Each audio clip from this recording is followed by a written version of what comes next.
So let's talk about lesson number one, your mindset and setting your goals throughout this mission and this journey that you're going to be on. Now, when it comes to mindset, if you're in this for a get in, get out, make it happen quick kind of scheme, this is not it, okay? Building a brand takes persistence, it takes time, it takes trust and credibility. People buy from people they know, like, and trust. So if you're only going to stick around for a short while, people aren't going to get to know and like you for a very long time, and therefore they're not going to be able to trust you. Also, out of sight, out of mind. If you dip in and out, you're not going to be that memorable. The key here is consistency, but consistency with productivity. There's no point keep doing the same thing over and over again if you're not doing it right. I hear a lot of people saying, I'll just keep doing, I just got to keep going, right? I just got to keep going. Well, you got to check what you're doing. So in this video, you're going to get, of course, the recipe, the correct recipe of what you need to do, but you need to stick to it. So now that you've got the recipe of success, please stick to it and be consistent. Social media is a long-term game. It's sustainable. It's got that sustainable growth because when you build a loyal community, when you build a loyal presence and a loyal environment with your followers and subscribers, then you will enjoy it a lot more. Whereas if you're coming in, trying to get some quick vanity metrics and get out, you're not going to see that long-term success. So when it comes to mindset, I really want you to stick to it and think long term. Think about what your business is going to look like a year from now. Think about it. Write that down. What do you want your business to look like a year from now? How much more money do you want to earn? How many more clients do you want to serve? Write those goals down. The other mindset I want you to have is come in with a mindset to serve. Not what's in it for me, like as in yourself, what's in it for them. Who are you trying to help? Who are you here to support? How can you serve that community? The other mindset I want you to have is please don't be cagey. There's a lot of people that want to gatekeep. Don't be a gatekeeper of information.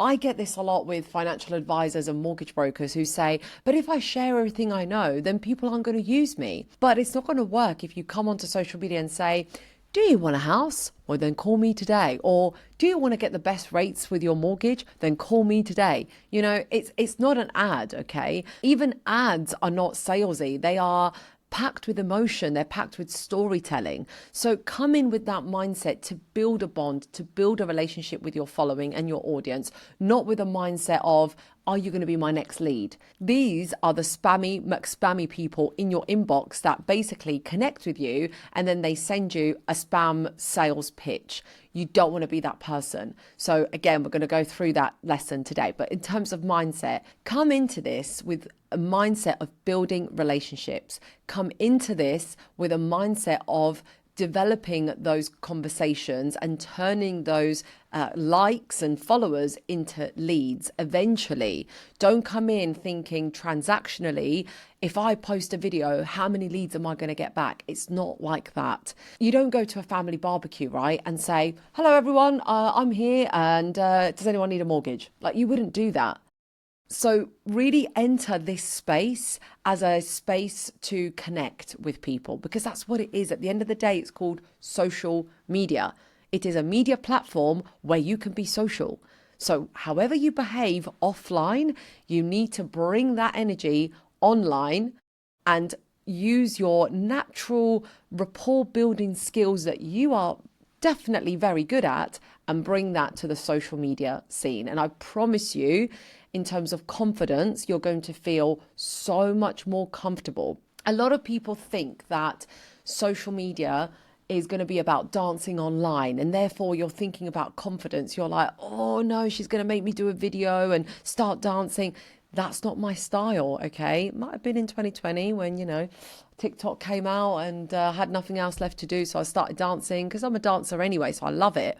But building a sustainable business with a reputation, if dancing is not for you, singing or being gimmicky or being silly and funny, if that's not for you, then don't do it. Okay, that's going to help you feel more confident. I'm here to help you and show you how to build a social media presence that is comfortable to you. You may need to squeeze yourself outside the comfort zone a little bit because that's why you're here, right? To learn about it. So I know you're already trying to stretch yourself. But the point is, come in with a mindset that you need to be yourself. There is nobody else like you, okay? You need to do what works for you. You need to play the game, okay? There is an algorithm game, and I'm going to show you what works, what doesn't, and, how to play the game, but it doesn't mean you need to forget your morals and forget your boundaries, and you want to be authentic. Okay, again, that comes through. If you're trying to be like everybody else, if you're trying to copy them, if you're trying to do things because this will get the bait, the clickbait, it'll come across, it will shine through, and it won't resonate with your audience. So the best approach to this, the best mindset, the best way that you can have confidence is to be yourself naturally, to do what works for you, but what resonates with your audience.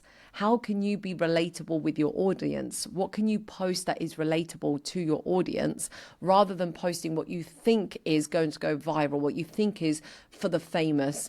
You need to do what's right for you. On the topic of confidence, confidence is about practice. So go into this easy, okay? Remember, if you're new to posting on social media and being on these platforms, even if you don't like them, then go easy on yourself. Set yourself a time span. Some people can put a time cap in the phone, or like on Instagram, where you allocate a maximum amount of time that you can be on that platform. And I would highly encourage that you do go ahead now and set those boundaries in your diary, but also setting boundaries to make time to work on your business. A lot of the clients that I see get stuck working in the business rather than on it. This is an opportunity for you to work on it. So go ahead now as well and choose how you can work on the business. This is all about lead generation and brand awareness. This is not a scrolling exercise on social media. If you're sat there scrolling mindlessly, you're using social media wrong. How to use social media is in a proactive way with purpose and strategy. And all these lessons, when they come together, you're going to get that. But we're just talking about mindset and confidence at the moment, because if you want to skip to lesson number 7 and think you've got the confidence, you don't. The confidence first comes with mindset, comes with attitude, but then comes with knowledge and practice. So I'm going to give you more and more knowledge today, but then you have to practice. So again, what I want you to do is make some time in your diary. When are you going to do these activities? How are you going to implement them? How much time are you going to give yourself? And I would strongly advise that you give yourself a daily target of 10 to 15 minutes as opposed to 3 hours on a Friday. I see it all the time where people allocate their social media time on a Monday morning or a Friday afternoon or a Wednesday lunchtime. And I promise you that 10 times out of 10, that goes out the window, because if something important lands on your desk, that's going to take priority. So again, make time in your diary. That's how you're going to reshape your mindset, and that's how you're going to build your confidence. When you're working on something more regularly and you're measuring it and you're managing it, you're going to have more confidence.